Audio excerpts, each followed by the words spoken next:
That's really good. It's really freaking good.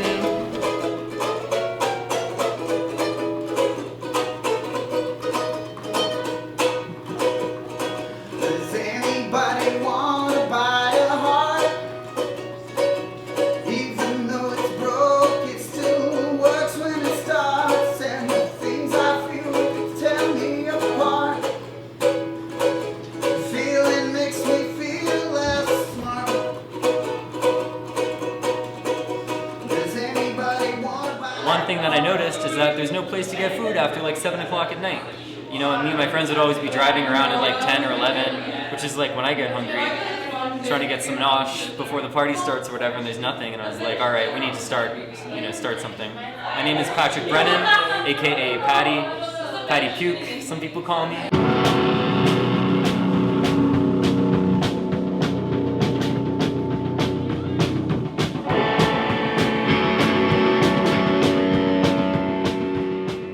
Started a restaurant for a while, for a couple years. I guess, you know, it's a hard thing to do by yourself. It's definitely a lot of work, and I feel like I need a good partner to back me up. But I hadn't really met anybody until I met Kiana.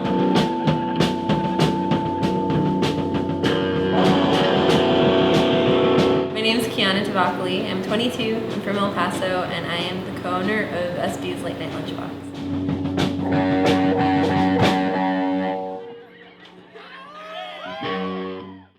Pretty collaborative about everything, and pretty much everything we do together, but I think Kiana has a better, I think she's really the brains behind the operation. She's got the, you know, she came up with most of the recipes. She did a lot of the art, like she designed the sign and she designed the interior. She's much more like design oriented and detail oriented, so she makes sure that all the plates going out look really good. She kind of keys up all the recipes. I try and keep it like slightly more realistic, but like without his like enthusiasm and passion, like this never would have happened. Because like if you ask most people, like, can you start a restaurant with less money than most people spend buying a car? Like, that's ridiculous, that's unheard of. Like if anyone had said it to me other than this guy, I would have laughed at them, but he said it. We met because she came to a show at my house and she saw a unicorn picture on the wall. It was this picture from the 70s or 80s that was like, had this weird metallic covering. It was all reflected rainbows. And she was like, that picture hung above my bed for like the first couple years of my life, like from when I was 3 to 6 or something. And then I lost it and I don't know what happened to it. I was like, well, you can have it. And she said, well, I can't just take it from you. I need to trade something with you for it. And I'll make you some brownies. They'll be the best brownies you ever had. And she made me these brownies here.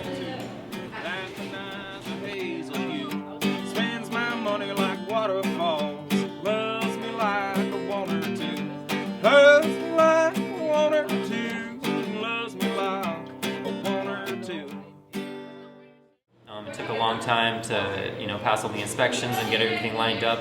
We were hoping to open by mid-August, but here it is, you know, late September. We finally opened up our doors for the first time. My mom was definitely not real stoked on it when I told her that I wanted to start the restaurant, that I was serious. My dad actually offered to pay me to not have a restaurant, and How much? I don't know. I didn't ask. Get some figures, dude. We can make this work. One of my friends actually drove up from El Paso. He came up and he was like talking to me about it and how he like really liked the atmosphere because it looked like we're really enjoying ourselves. And I was like, of course, like this is like what we do on our spare time anyway. Like this is what we've pretty much always done since we started hanging out. And it's like a dinner party, but we invite more strangers than usual. I was raised Middle Eastern and Mexican, and I think that has a lot to do with it. Like Middle Eastern women and Mexican women like always are trying to feed you. I don't know if you guys have Mexican grandmas or not, but like whenever you come over, they're like, oh, you don't look like you're eating enough. Here, let me like serve you something up. And like that definitely has a lot to do with it. And I just think it's like something so caring to like make something from scratch for someone and like share it with them. I just always liked, I don't know, as soon as I graduated high school and got out of the house. Not even then, really. I don't know. It was kind of when I moved to Boston. I just got into cooking for people, hosting people. I mean, even if it's not cooking, my favorite thing is to like to have people over and just to make sure they're having a good time. Like.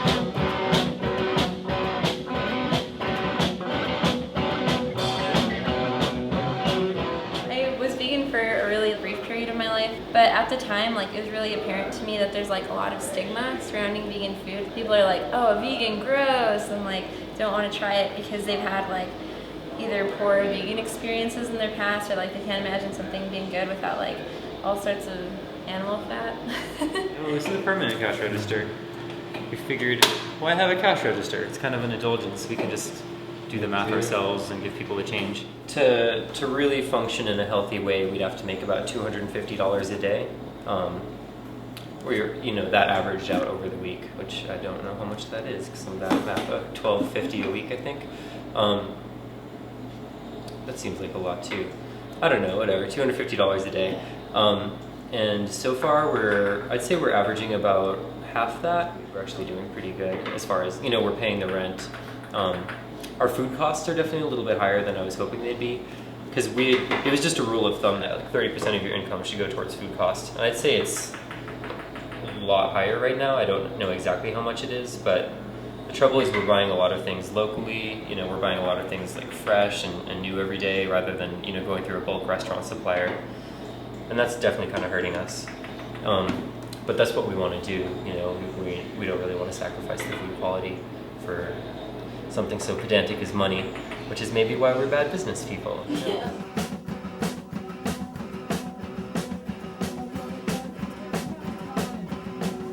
The thing about Las Cruces, there is kind of an art scene here, which you can kind of check out on the downtown ramble. But it seems like the flavor of it's definitely a lot of older folks. It's like kind of conservative art, definitely. It's just like paintings of flowers and like mountains. And a lot of my friends are doing this more edgy kind of stuff, and we would really like to provide a place for that to be shown. So we are participating in the downtown ramble every month, and trying to get what we're really trying to do is get people from over there to come over here, not even for the restaurant, but just to check out this art and be like, look, there's this other art that's going on in Las Cruces. It's like really cool and really fresh and young too. Sundays weren't exactly the most happening night last weekend, or the weekend prior to that, and Or the weekend before that. Or the week. They haven't been happening at all for us lately, and so what we wanted to do is like invite local artists to come in and play, and that way we could, even if people aren't buying stuff, at least have people hanging around like enjoying the space that we have, because like if we're paying rent on it, people might as well be there, Here comes the baby, with that butcher knife. Oh, here comes the baby, killing that big old butcher knife.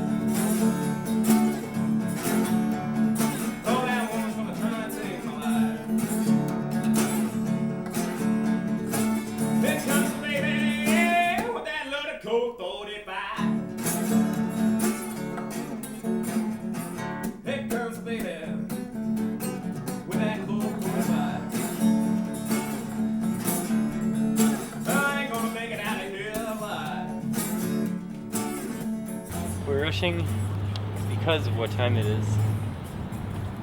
It's 5:45. Oh my God, we should be there right now. Here comes the baby, oh, putting poison up in the food.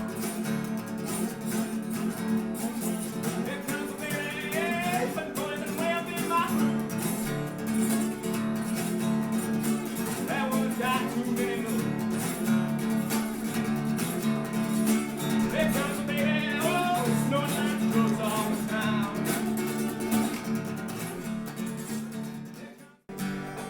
Johnny.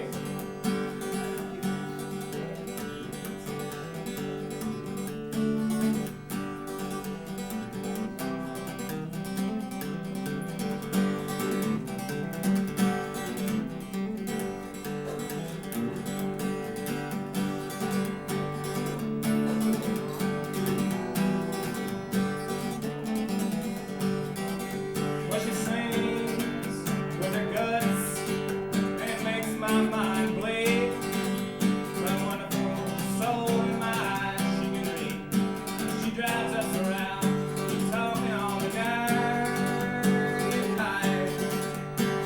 Leave her lies, sweet grace, and Memphis town lights. Oh, Charlotte Webb. It doesn't even matter. It's good. It proves to me money doesn't mean anything. It's all about vibes and getting together and hanging out. Everything's around. Everybody has something to bring, you know. Drink water and smoke cigarettes and stay up all night, I think. Be good. And Patty's the catalyst, I think, for that. And he probably doesn't even realize like the energy that's going to come from this. Can see underprivileged and the poor. How else can society survive unless we cannibalize with? Especially with someone who's connected to the music community around here and the people in general, the community. Like this place could definitely be more than just, you know, a cool place to eat. Like it's got a feel about it. Like, you know, it's there is this reality that intrudes sometimes, and you know the nights where it's really hectic and we're stressed out back here, or the nights where it's really slow, or the days where it, you know, starting this off when it looked like it was going to get shut down, and the days that we make the mistake of looking at our bank account and start getting worried about how we're going to pay rent. But then nights like this is what really makes it. I mean, this is just like, this is why we're doing this. Like, this is the dream right here, I think. This is so beautiful, such a good night.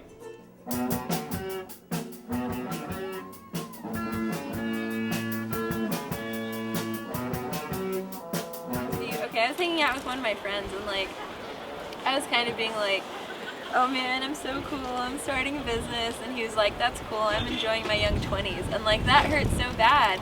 So like, when he said that, I was like, oh my god, I can't go to parties, I can't go to shows. And then like, recently, we hadn't seen each other for a few weeks, we went and like, had coffee together, and he asked me, well no, I asked him how his life was going, and he was like, oh, you know, going to parties, going to shows, getting wasted.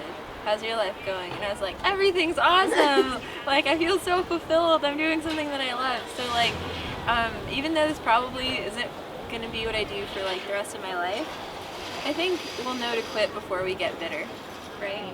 How I really think like, because this has consumed our lives, like because this is everything we do now, like I feel maybe that our friendship has suffered because of it.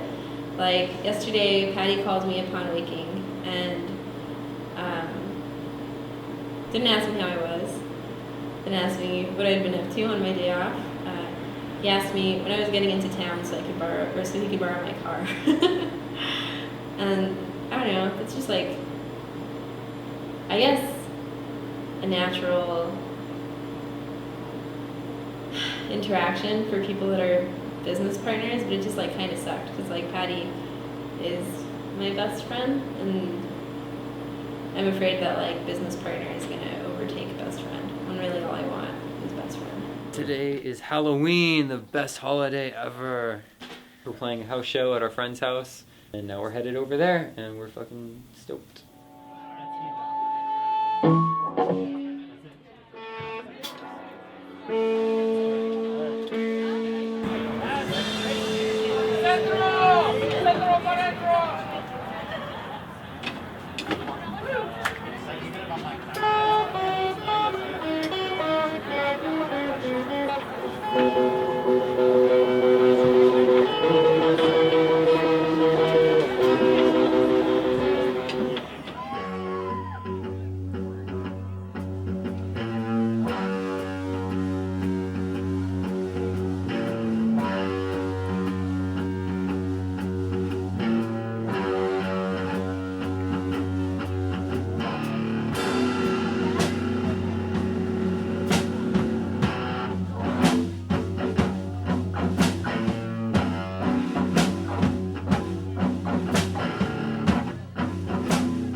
The reason I started this, like I said, is like I like making people happy and feeding people and filling up their cups, and it gives you such a huge sense of pride when you see this place just like packed to the gills with people who are having fun, and it's because you enabled it.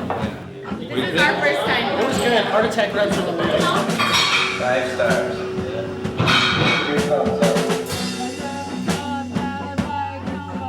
Independent places like this that are supportive of other sort of scenes and other sort of ideals are what keeps like good communities going.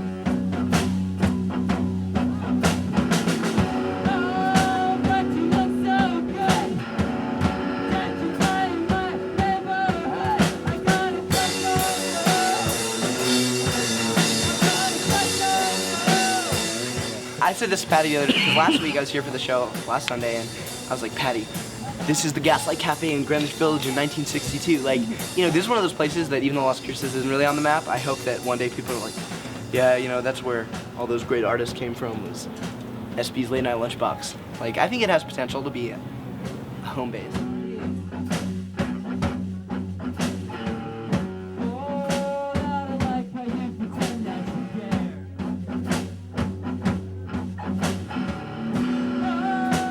Kind of stressful, and it's, you know, like last night was super slammed. It was absolutely crazy, and like I'm running back and forth, freaking out, and like trying to figure out how to get everything done in time.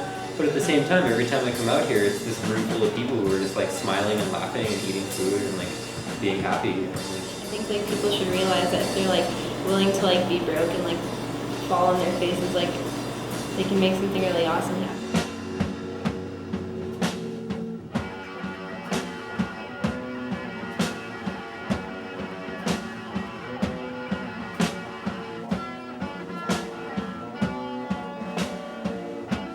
Yeah, this is just the starting out point. You gotta have a place to go, you know, and it's hours of the day aren't so popularly open, you know, some places, so it's gonna be way more than just a restaurant. Yeah, it's gonna be where all of us people that get along can hang out and listen to music, and as long as people realize how good a place like this is and respect it and take care of it and watch out for it, I think everybody's lives will be easier, and people will have a good time and be closer, you know, as people, friends, become more of a family.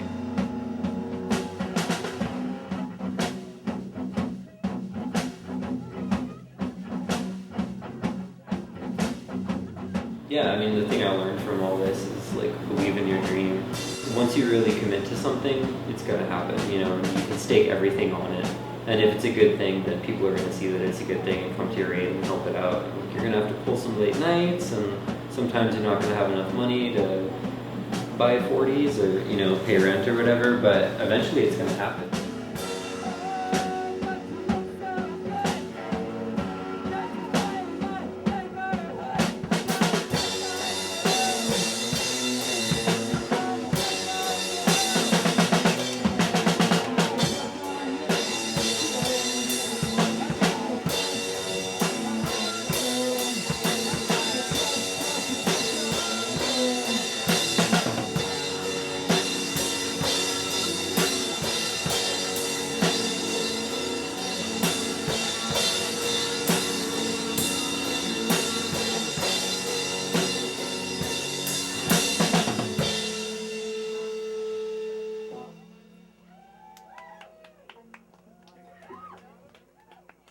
Thank you.